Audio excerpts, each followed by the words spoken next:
زړه مو خراب اعمال تور نه کوي په زړه کې د رحمان په ځای باندې شیطان ته ځای ور نه کوي د کفارو د تباہی سبب چې الله تعالی ذکر کوي نو په هغه کې اولین د انسان په اعضاو کې زړه یادوي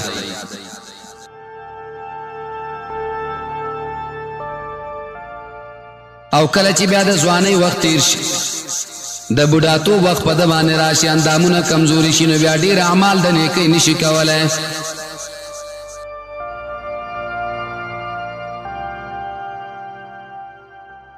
ځکه هغه دا بندمن بیا مخې سره وړي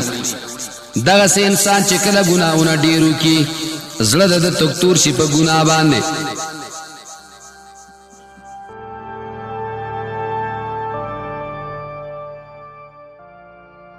د ښېګڼې نه ځان ساتل دا شیطاني وساوس دي چې انسان ته زړه ته ورچوي مه کوئ ستا پروا نه کوي او ته لګیا یې هغې پښو ته غورځېږي او هغې سره خپل ولي کوې ته خو هم یو شخصیت لرې دا خبرې ورته ور واچې ذهن